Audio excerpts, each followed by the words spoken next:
Isang gabi, hindi kami makatulog lahat. Kaya nagkayayaan mag 7-Eleven. 7-Eleven daw. Ay, gutom pala kayo. Okay lang yan. Gutom kayo? Ako Nasaan rin yung eh. susi? Nasaan yung susi? Nasaan? Nagugutom si mama mo eh. Nasaan yung susi? Ayan. Nasa hagdanan. Pangalawa na namin tong ginawa na mag 7-Eleven. Ang una namin ay last 2018 pa. Kaya tuwang-tuwa naman ang mga bata. Sobrang excited nila. Minsan ito yung mga moment na talagang hindi nakakalimutan ng mga bata eh. Hello mga batang people, pupunta kami po sa 7-Eleven. Gabi na po. Gutom na po kami, wala pa po kaming nakakain eh. Wow. Uuwi lang po kami. Okay. Malapit Dito ba? na po kami sa 7-Eleven. Yun! Nandiyan ka na, kahit yan ka na. Yan, nandito na po kami. Okay po, kakain na po kami. Lady?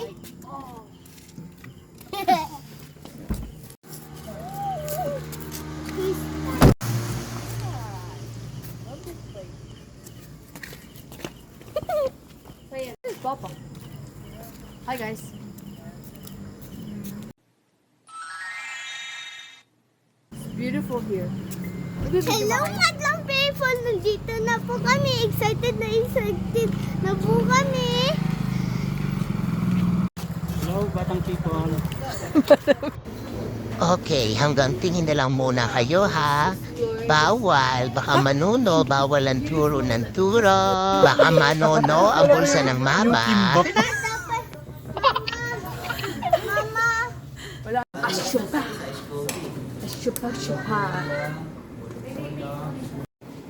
Dali, try mo lang yung pizza paw, yung yellow ya. Isa po. Ayun, gusto ko yung pizza paw muna. Pizza pa. mama, pwede po. Okay. Ito ate. I like crab. Sige. What the hell? Bite ng crab. Are you guys up to Yung crab pa. Yung nasa huling-huli. what? Yan. Pasi crab. Ikaw. Ang bola-bola. Careful. Baka malaglag. Okay. Tapos kay ate hotdog. Kay kuya. Kay kuya. Si kuya ba Ito ay cheat masya-shopaw? day para sa amin. Pero syempre, kontrolado pa rin yung ating gastos. Hindi tayo pwedeng mabuhay sa luho, mga anak. Hindi bet ni mama yan. Pero ayoko rin naman kayong i-deprive na maranasan ang mga ganitong bagay. Siyempre, kung may pagkakataon tayo, why not? Ang gusto ko lang sigurong ituro sa aking mga anak ay may mga pagkakataon na tayo ay nasa high, meron din pagkakataon na tayo ay nasa low. Pero itong batang to madalas talaga high. Yan. Super Downtown. high. Punta. Hello, batang people. Sabi mo dito tayo sa... Nandito po kami sa 7-Eleven. Kay ate. Kay kuya. Enjoy. Late dinner in 7-Eleven. Tara po po. Tara po See? Ashupaw. Isang bagay na natutuwa ko sa aking mga anak. They learn to be very patient. Sinubukan nga pala namin ang iba't ibang drinks dito sa 7-Eleven. May kape, may milk tea, may cucumber juice, at ang isa ay iced tea. Sinubukan din namin itong lasagna ng 7-Eleven na may kasamang garlic bread, pero mas gusto ko pa rin yung natural na luto, yung homemade. Bali, 4 lang na siopaw at 4 lang na drinks ang in-order ko. Bali, hati-hati na lang kami. Hindi naman talagang sa sobrang nagtitipid, pero gusto ko kasi ang pagkain, walang sayang. Lahat ay nakakain, kaya maganda naman ang result din sa akin mga anak.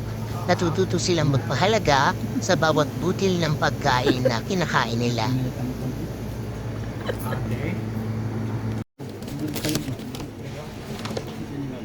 Pizza. Pizza siopaw na 7-Eleven. Wow. Ganyan dyan ako. Hindi siya lasang pizza. Ito, lasang tat. Pancit crab lang. Pancit crab daw siya.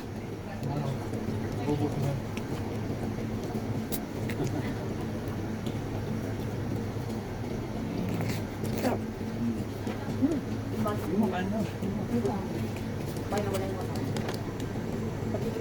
Nakalagyan ko na yan ng sauce din. Ito bola-bola.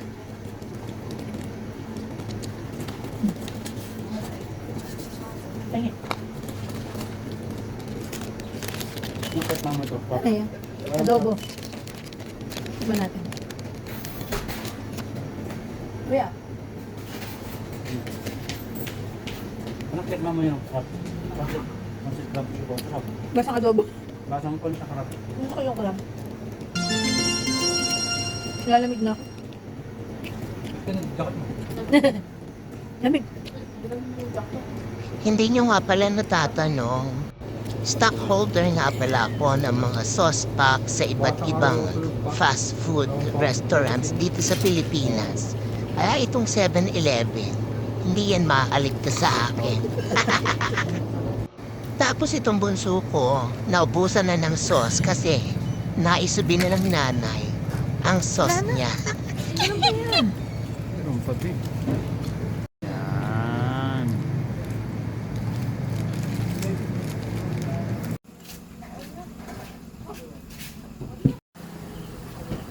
So ayun na nga, nasulit naman ang gabing ito at wala namang nasayang na pagkain kaya masaya ang puso at bulsa ng mama.